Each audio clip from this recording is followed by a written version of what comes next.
कहीं ना कहीं पर हमें लगा कि सर ये अपॉर्चुनिटी आशीष सर ने हमें दी, तो we will have not much time of your sir, we will take एक एक दो दो सवाल जितने भी आरजेज है। It is a little fun session sir आपके साथ। तो पहले हम शुरू करेंगे सर आपके बगल में ही बैठे हैं आरजे सिद्धू जी से। यस सॉरी उससे पहले मैं बहुत दिल से आशीष जी को बधाई देना चाहता हूं, उनका अभिनंदन करना चाहता हूं। ये पूरी आइडिया आशीष जी की अपनी है और जो हमारी रेडियो फ्रेटर्निटी है इतने सालों से वो हमारे सभी श्रोताओं की सेवा कर रही है, किंतु जिस प्रकार से उनका रिकॉग्निशन होना चाहिए वो नहीं हो पाता है। और उसी के चलते आशीष जी ने ये तय किया कि रेडियो जो अंतिम व्यक्ति तक पहुंचने वाला माध्यम है उसको हम एक बार फिर सम्मानित करें, सेलिब्रेट करें। और आज का ये जो कार्यक्रम है वो उन्होंने यहाँ पर आयोजित किया और विशेष रूप से आशाताई स्वयं इस कार्यक्रम में है। तो मैं ऐसा मानता हूँ कि वर्ल्ड म्यूज़िक डे पर आशाताई के उपस्थिति में उनके ही नाम के पुरस्कार मिलना ये लाइफ टाइम अचीवमेंट है। बिल्कुल सर, एब्सोल्युटली राइट। जी तो शुरू करें। We will have first RJ Sidhu from Red FM. जी सिद्धू सर, सबसे पहले तो आपको बहुत बहुत धन्यवाद इतना बेहतरीन ये आयोजन करने के लिए और रेडियो का एक मनोबल स्ट्रॉन्ग करने के लिए। बहुत ही उम्दा दिन चुना है आपने, वर्ल्ड म्यूजिक डे। आपके लिए म्यूजिक क्या मायने रखता है? मुझे ऐसा लगता है कि मेरे लिए म्यूज़िक एक हीलर है, म्यूज़िक एक स्ट्रेस बस्टर है। और मुझे जब भी समय मिलता है या जब भी मुझे डिस्ट्रेस होना है तो मैं म्यूज़िक सुनता हूँ। मैं प्रवास करता हूँ तो सारे प्रवास में मैं गाने सुनता हूँ और मैं ऐसा मानता हूँ कि उससे हम अपने जो इमीडिएट प्रॉब्लम्स है उसको भूलकर एक दूसरी दुनिया में जाते हैं। इसलिए म्यूज़िक मेरे लिए एक बहुत बड़ा हीलर है। Thank you sir. Thank you Brajesh ji. नमस्कार सर। सर, रेडिओ कुठे आणि राजकारण कुठे दोन वेगळी वस्तू आहेत. कधी रेडिओवर ऐकलेल्या संगीतनी राजकारणच्या वाटेवर मदत केली आहे का आपली? नेहमीच होते बघा. आता तुम्ही जर बघितलं असेल तर 2019ला आम्ही निवडून आलो पण आमचं सरकार नाही आलं. पण 2022ला आम्ही सरकार आणलं आणि वो सिकंदर भी दोस्तों कहलाता है, हारी बाजी को.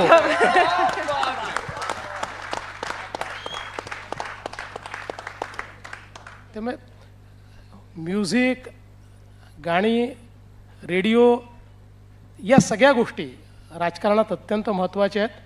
मगाची आशिषजींनी सांगितलं की रेडिओच्या माध्यमातून मोदीजी मन की बात ही शेवटच्या माणसापर्यंत पोचवत आहेत.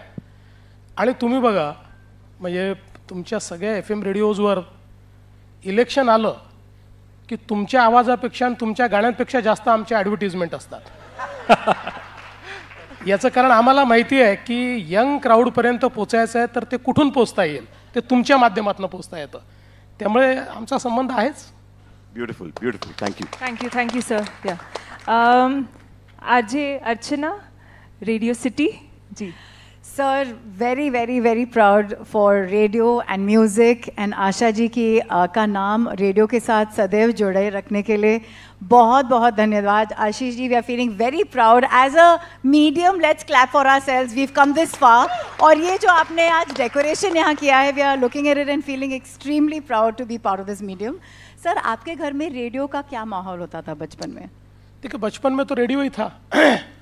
और मुझे अभी भी याद है कि जब काफ़ी छोटे थे तो हमारे चाचा जी की आदत थी सुबह 6 बजे पुराने गाने आते थे, शमशाद बेगम के वगैरह, ऐसे सारे 6 बजे आते थे अपने विविध भारती पर, यानी अपना जो नेशनल रेडियो है उसके ऊपर. तो 6 बजे वो सबसे पहले वो लगते थे हमारे यहाँ. और हम लोग जब बड़े हुए तो हमारे लिए तो बिना का गीतमाला या सिबा का गीतमाला ये तो बहुत, मुझे ऐसा लगता है कि सभी को पसंद थी. मुझे आज भी याद है कि कुर्बानी फिल्म शायद आई थी उस समय, आप जैसा कोई इतने दिनों तक चार्ट बस्टर रहा, वो नीचे जाता ही नहीं था। और ऐसे कई, और मुझे इस बात की बहुत खुशी है कि ये जो कैरावान रेडियो आया है, इसने बिनाका गीतमाला की सारी जितने एपिसोड्स हुए हैं ये सारे एक साथ हमको दिए। वो सुनने में जो मज़ा आता है, ऐसा लगता है कि वही पुराना समय वापस आया है। तो अमीन सयानी जी के लिए उस समय हम लोग सब बिल्कुल राह देखते थे कि कब वो आएंगे और कब वो सारी अपनी बातें बताएंगे। और एक सबसे बड़ी बात मैं जो रेडियो के बारे में कहना चाहता हूँ कि देखिए, जो ऑडियो विजुअल होता है उसमें एक्सप्रेशन आसान होता है क्योंकि वो दिखता है, लेकिन रेडियो की सबसे बड़ी खासियत यह है कि व्यक्ति दिखता नहीं है लेकिन फिर भी सारी चीज़ें एक्सप्रेस करता है अपने शब्दों से। और कई बार हम लोग रेडियो के ऊपर छोटी नाटिकाएं सुनते थे, उस समय रेडियो पर नाटिकाएं आती थी। उन नाटिकाओं में जो पात्रों को जीवित करने का काम अपने शब्दों के माध्यम से, ऐसा लगता था कि वो घटना हमारे सामने घट रही है। तो मैं ऐसा मानता हूँ, अभिव्यक्ति जो होती है ना, उसके लिए कोई भी माध्यम ये काफ़ी होता है। मतलब टेक्नोलॉजी तो ऐसे माध्यम ला रही है कि अब हम लोग एक प्रकार से 3D, 4D, 6D, 17D, 16D experience ले रहे, लेकिन जिस समय इट वाज ओनली 1D, इट वाज ओनली म्यूजिक, जिस समय केवल वन वे कम्युनिकेशन था, उस समय भी रेडियो ने हमारी अभिव्यक्ति को जिस प्रकार की आवाज़ दी है, तो मैं ऐसा मानता हूँ कि एटलीस्ट मैं जब आ रहा था तो हमने बचपन से देखे हुए रेडियोज वहाँ सारे रखे हुए हैं, तो वो देखकर मुझे बहुत खुशी हुई, क्योंकि हमारी जो एक प्रकार से सांस्कृतिक विरासत है, उस विरासत को शेप देने का काम इन्हीं रेडियोज ने किया है। Super, thank you sir. Okay, so अब इस तरफ आते हैं to RJ Bhushan. RJ Bhushan है फ्रॉम रेडिओ मिर्ची. भूषण जी, मराठीत आपण बोलू शकतो पण हो जसं पण. येस, नाही अर्थातच मराठीत बोलणार आहे. सर, सगळ्या रेडिओच्या हिरो मध्ये महाराष्ट्राचे खरे हिरो तुम्ही बसलेले आहात. सगळ्या one round of applause. Yes, नाही ते म्हणण्याचं विशिष्ट कारण आहे, गेल्या 6 महिन्यात 1,16,000 कोटीची इन्व्हेस्टमेंट त्यांनी आणली आहे आणि महाराष्ट्राला एका वेगळ्या समृद्धीच्या पथावरती नेलंय, त्यामुळे ते आमचे खरे हिरो आहेत. सर, तुमच्या या हिरोगिरीची सुरुवात कॉलेजमध्ये तुम्ही असताना मॉडेल म्हणून झाली आणि आम्ही असे ऐकलंय की मॉडेलिंग सोबत तुम्हाला लिहिण्याचाही छंद आहे, तुम्ही गीतकार किंवा कवी सुद्धा आहात.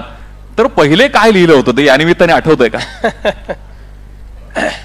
पहिल्यांदा तर सांगतो की मॉडेलिंग हा ऍक्सिडेंट होता. माझ्या मित्राने माझ्यासोबत केलेला प्रँक होता, पण तो चालला त्यावेळी आणि मी सुदैवाने वाचलो, पण त्याच्यानंतर मी कधीच हिंमत केली नाही. आणि मी नेहमी सांगतो की ते जे मॉडेलिंग केलं होतं ते त्यावेळेस थोडंसं गाजण्याचं कारण असं होतं की जर कुत्रा मनुष्याला चावला तर ती बातमी नसते, पण माणूस कुत्र्याला चावला ती बातमी असते. त्यामुळे ती माझं मॉडेलिंग जे होतं ते माणसाने कुत्र्याला चावण्याचं होतं म्हणून ती बातमी झाली होती. आणि मला लिहिण्याचा पहिलेपासून शौक होता. कॉलेजमध्ये कविता लिहायचो, कवी संमेलनात वगैरे जायचो. अगदी लहान असताना काही कविता वगैरे लिहिल्या होत्या. माझं म्हणजे एक आहे की लिहिल्यानंतर कधी ते साठवून ठेवलं नाही. जेव्हा वाटलं तेव्हा लिहायचं आणि स्वतःच वाचायचं. पब्लिकली कधी फारसं लिहिण्याचं काम केलं नाही. हा हे नक्कीच आहे की आता नुकतेच 2 गाणे, कारण राम जन्मभूमीचं ज्यावेळेस हे चाललं होतं त्यावेळेस एक रामावर गाणं लिहिलेलं आहे, एक मी शंकरावर गाणं लिहिलं आहे आणि शंकर महादेवानांनी ते गायलेलं आहे. बाकी एक तुम्हाला सांगतो की एक गाणं मी अजून लिहिलेलं आहे, जे गाणं तुम्ही शोधलं तर तुम्हाला सापडेल, मी सांगणार नाही.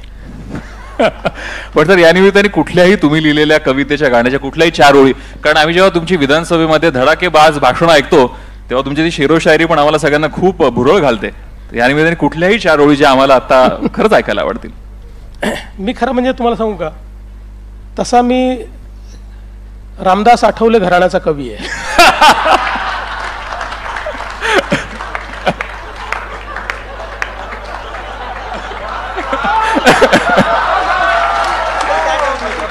आम्हाला शीघ्र कविताही चालेल, हरकत नाही. म्हणजे तुम्ही आहात आरजे, मला येत नाही फारसे, नाही नाही. बाहेर लावले आरसे.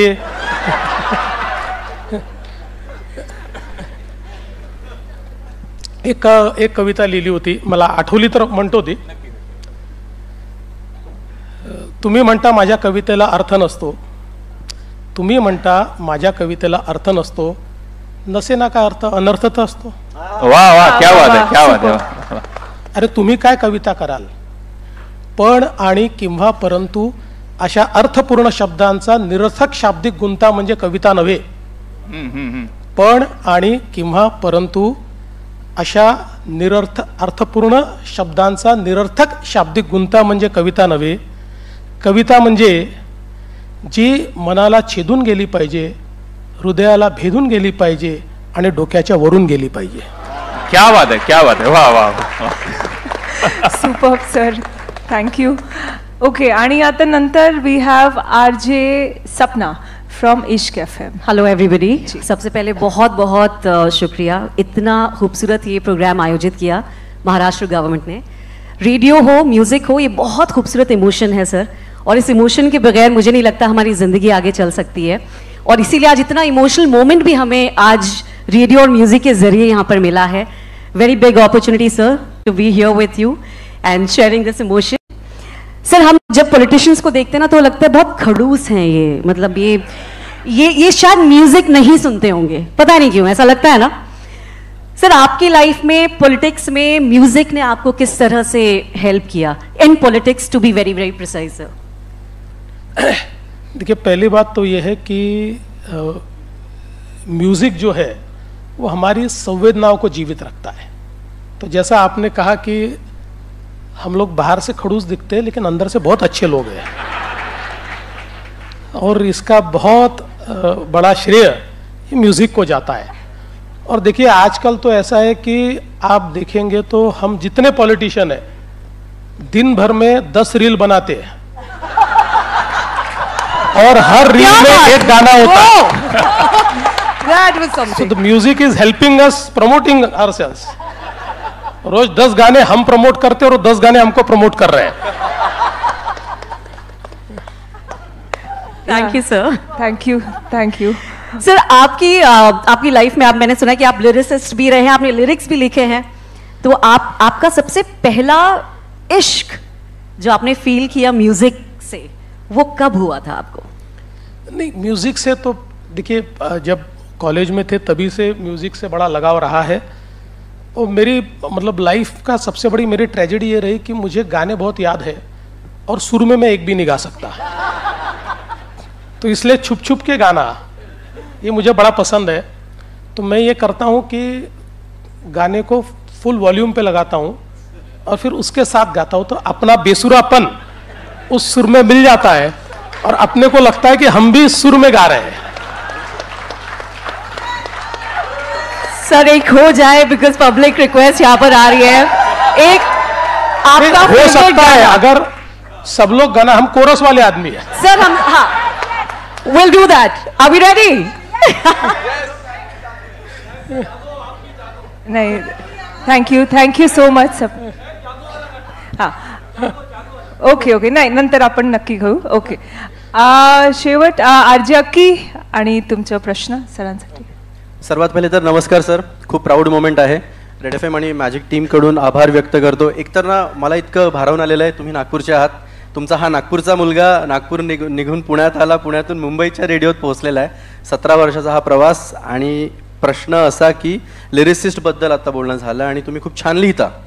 अमृता मॅम सर्वांना माहिती आहे खूप छान गातात, तर असं एखादं गाणं आहे का की तुमच्या लाईफमध्ये प्रेशर टाकून मॅमने तुमच्याकडनं लिहून घेतलंय किंवा तुम्ही स्वतःहून त्यांना डेडिकेट केलेलं आहे, असं कुठलं गाणं? झालं तर उलटच होईल, मला प्रेशर टाकून माझं गाणं म्हण असं म्हणावं लागेल. उलट प्रेशर तसं येणार नाही. पण मी जसं मगाशी सांगितलं की एक गाणं मी लिहिलेलं आहे, पण मी त्याच्या खाली मी लिहिलं असा क्लेम केलेला नाही. ते अमृताने गायलेलं आहे, ते तुम्हाला यूट्यूबवर मिळेल. सर, मी सांगणार नाही, तुम्ही शोधून काढा. पण आज वर्ल्ड म्युझिक डे आहे, तर एक जे गाणं जे मॅम साठी तुम्हाला डेडिकेट करायचं असेल ते कोणतं असेल? नाही, डेडिकेट करायला पुष्कळ गाणे आहेत. मला असं वाटतं की म्हणजे जेव्हा आम्ही भेटलो, आमचं काही लव्ह मॅरेज वगैरे नाही, आमचं अरेंज मॅरेजच आहे. पण मला असं वाटतं की 90sची जी गाणी आहेत ती गाणी मला, कारण आम्ही 90sवाले आहोत, कॉलेजमध्ये 90sमध्ये होतो, त्याच्यामुळे ती सगळी गाणी मला फार आवडतात. आणि विशेषतः राहू में उनसे मुलाकात हो गई, जिससे डरते थे वही बात हो गई, हे गाणं मला फार आवडतं. अनेक चांगली गाणी आहेत, कुठलीही डेडिकेट करू शकतो असं काही. मग राहोमेच करूयात आपण. थँक्यू अगी, थँक्यू सर. आणि sir, before we end this discussion, आपण हे I just want to ask you sir, what keeps you motivated sir? कारण आम्ही सगळे, वी ऑल हॅड एक प्रश्न की वी ऑल गेट टायर्ड, अक्की आणि सगळं, की सर 24 तास सर, 24/7 सर. मतलब I have been fortunate to know you little personally also, but sir 24/7 sir music आहे. आणि sir how do we keep yourself up sir? मला असं वाटतं की आपल्याला जे आवडतं ते जेव्हा आपण करतो, यू डोंट गेट टायर्ड. तुमच्यापैकी कोणाला जर असं सांगितलं की आठवड्यातनं एक दिवस 12 तास तुम्हाला कार्यक्रम चालवायचा आहे, तर तुम्ही चालवू शकता, कारण तुम्हाला मनातनं त्याची आवड आहे. You love it. ज्या गोष्टी तुम्हाला आवडतात, जसं मगाशी आशाताईंचं उदाहरण दिलं, आशाताई या वयातही, म्हणजे वय त्यांचं जास्त नाही आहे, त्या तशा 21 वर्षाच्याच आहेत, पण या वयातही 3 तास कार्यक्रम आशाताई करू शकतात, कारण त्यांची ती आवड आहे, त्यांच्या मनात ते अशी, म्हणजे त्या गाण्यासोबत जगतात. तसं आपण ज्या गोष्टीसोबत जगतो त्या गोष्टीत आपल्याला कधीच त्या ठिकाणी थकवा येत नाही, कधीच त्यातनं आपल्याला म्हणजे हे कशाकरता मी करतोय असं कधीच वाटत नाही. Thank you so much sir, thank you very much.